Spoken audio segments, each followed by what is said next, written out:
आइए चलते हैं कथा की तरफ, देखेंगे किस तरीके से परीक्षित महाराज का उद्धार हुआ। इधर भक्तों कथा का 7वां दिन था, सबके तिलक लगाए जा रहे थे, जय जयकार का शब्द सुनाई दे रहा था। इधर तक्षक नाग जो था महाराज परीक्षित को डसने के लिए चला है। इधर गुरु धन्वंतर जो थे 1400 चेलों को लेकर के महाराज परीक्षित को जिंदा करने के लिए चले। इनका मिलन रास्ते में हुआ। तक्षक कहने लगा कहां जा रहे हैं आप? गुरु धन्वंतर ने जवाब दिया तुम परीक्षित को डसने जा रहे हो, हम जिंदा करने के लिए जा रहे हैं। माता बहनों शांति बनाए रखो। तक्षक नाग ने वृक्ष में फुसकार लगाई, पेड़ जल गया। धन्वंतर ने नजर घुमाई, पेड़ हरा भरा बन गया।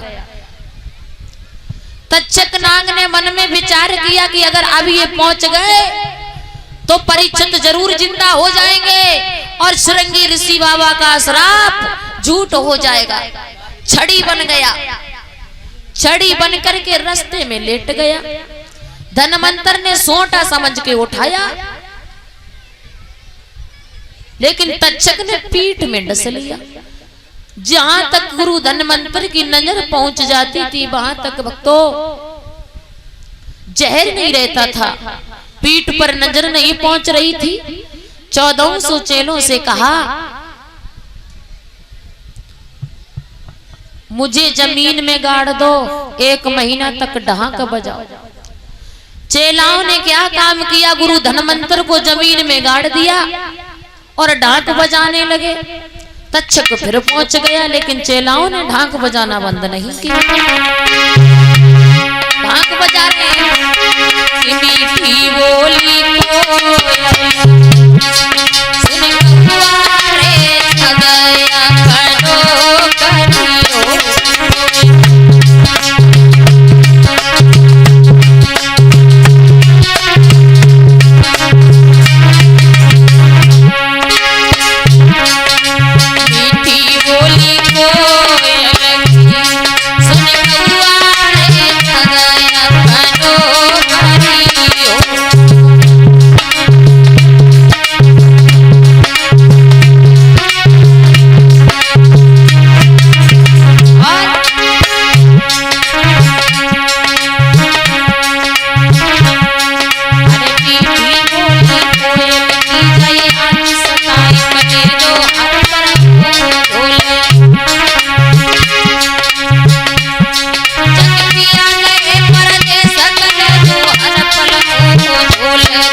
ऐसा ही नहीं। तो इधर गुरु धन्वंतर जो थे और ये 50 मुद्रिकाएं फिर से हमारे परीक्षित महाराज मैया नवलते जी की तरफ से कामना करती हूँ भगवान सदैव भंडार भरता रहे, दिन दुगना रात चौगुना बढ़ाता रहे, दिन प्रतिदिन इनके हाथ पुण्यत की ओर चलते रहे। बोलिए गोविंद भगवान की, बोलिए सच्चे दरबार की। इधर चेला जब ढाक बजाने लगे हैं तो तक्षक नाग फिर पहुंच गया और कहने लगा क्या कर रहे हैं आप? चेला कहने लगे दिखाई नहीं देता है गुरुजी, जमीन के अंदर है, ढांक बजा रहे हैं। तक्षक नाग ने जवाब दिया, भला ऐसा कौन सा चेला होगा जो अपने गुरु को जमीन में गाड़ देगा? अरे गुरु को निकाल के देखो, मर गई कि जिंदा है। चेलाओं ने जैसे ही गुरु जी को निकाला, गुरु जी कहने लगे अब हमारे प्राण नहीं बचेंगे, और अगर अब भी कुशल चाहते हो तो 1400 मुझे काट करके खा जाओ। तो एक नहीं, अरे हुई हो 1400 धन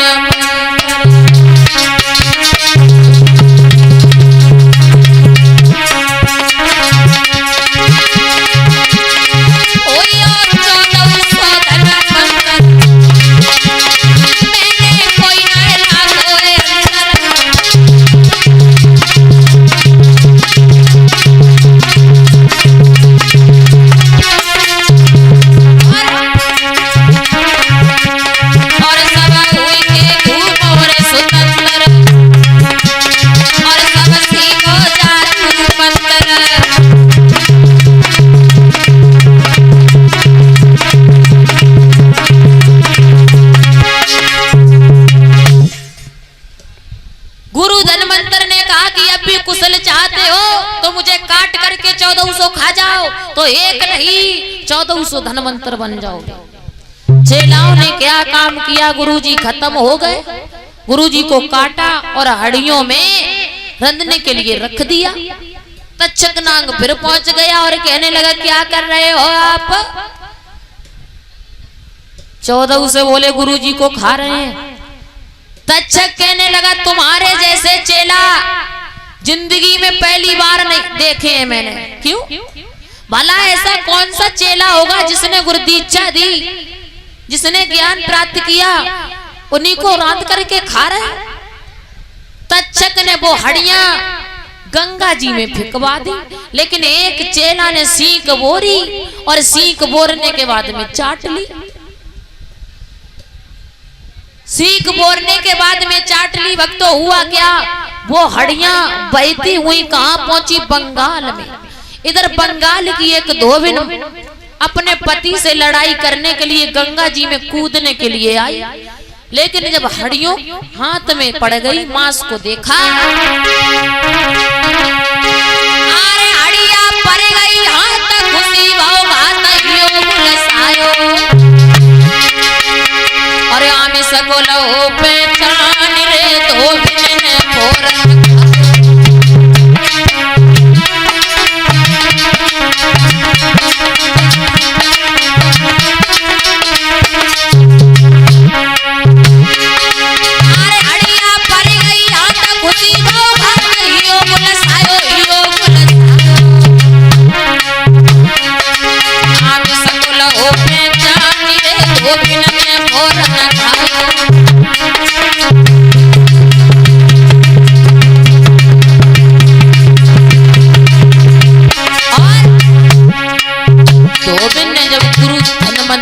मांस को खाया तो जादूगरनी बन गई, मरना तो भूल गई और लड़कियों को जादू सिखाने लगी। और जादू सीखने वाली महिलाएं